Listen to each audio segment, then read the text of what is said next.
अस्सलाम वालेकुम नाज़रीन, मां आहियां तबस्सुम। मां प्रोग्राम आहे ख़ामोश सवाल। नाज़रीन, अॼु असीं ॻाल्हि ॿोल कंदासीं ज़िले घोटकी ते। कराची खां पोइ वधीक टैक्स अदा कंदड़ ज़िलो घोटकी आहे। इते केतिरा ई सनअती इदारा मौजूद आहिनि।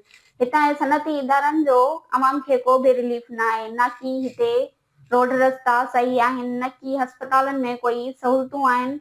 हितां जा माण्हू बेरोज़गार आहिनि ऐं इन मौज़ू ते ॻाल्हि ॿोल करण लाइ असां सां मौजूद आहिनि सीनियर सहाफ़ी बरकत बलोच साहब। जी बरकत, ॿुधाइजो त आख़िर इन्हनि सनअती इदारनि जो अवाम खे कहिड़ो फ़ाइदो आहे? वॾी महिरबानी तबसुम, तव्हां अहम मौज़ू ते अॼु जेको ॻाल्हि ॿोल करण लाइ असांखे दावत ॾिनी आहे।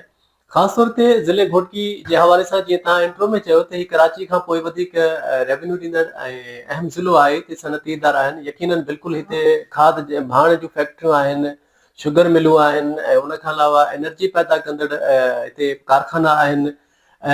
यानी कि हिते गैस जा ज़ख़ीरा आहिनि। ही धरती मालामाल आहे ऐं जीअं तव्हां बिल्कुलु दुरुस्त चयो त हितां जे माण्हुनि खे को बि रिलीफ न आहे।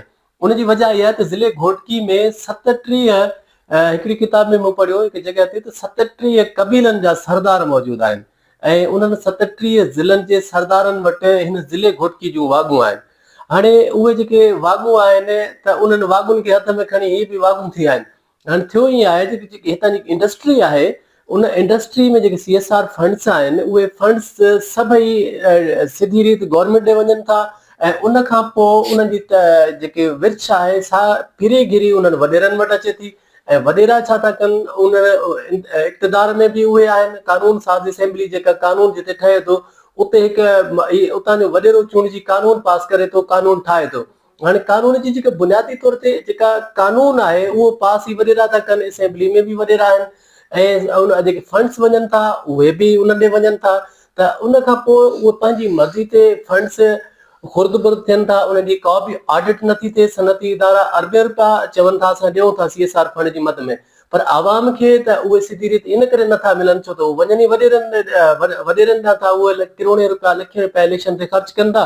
जेसिताईं उन्हनि जो पंहिंजो ख़र्च नथो निकिरे एसिताईं आवाम 2-3 साल इंतज़ारु करे थी। आख़िर में सनियूं सुकियूं नालियूं वालियूं ठाहे इमोशनल करे गाना जेको आहे ख़ासि तौर ते पीपुल्स पार्टी जा तीर बिजा हलाए इमोशनल करे वरी साॻियो इक़्तिदार हूंदो आहे। उहे असां अस्पतालुनि में रेफर सेंटर हूंदा आहियूं, कोई एमरजेंसी जी सूरत में सिधो रहीम्यार खणी वञो या वरी सखर खणी वञो। उन जे ही रहीम्यार न हुजे त मां सम्झां थो ज़िलो घोटकी जी अधु आबादी ख़तम थी वञे, छो त हर बीमारी में रहीम्यार खान मोकिलनि था। 2 कलाक जो सफ़र आहे रहीम्यार खान ऐं 2 कलाकनि में तव्हां ॿुधायो ज़ख़्मी सीरियस हालत में रहीम्यार खान पहुचण ते केतिरो टाइम लॻंदो। त केतिरा ई माण्हू जान जी बाज़ी हारिजी वेंदा आहिनि। सनअती इदारनि जो यकीनन को बि फ़ाइदो न आहे। हद ई आहे त हिते जेके मुख़्तलिफ़ अक़लियती बिरादरी जा त्योहार आहिनि, मुस्लमाननि जा त्योहार आहिनि, आम ॻाल्हि त सही, पर राशन जो हिकिड़ो बोरो ॾियण लाइ ग़रीबनि खे तयारु न आहिनि।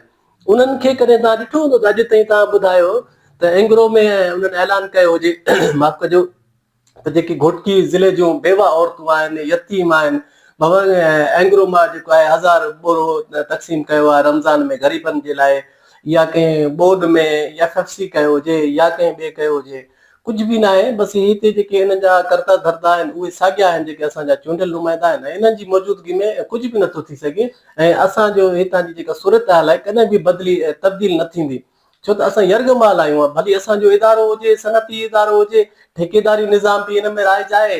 हेॾा वॾा इदारा ठेकेदारी थर्ड पार्टी ते हलनि त इन खां वधीक अफ़सोस जी कहिड़ी ॻाल्हि आहे?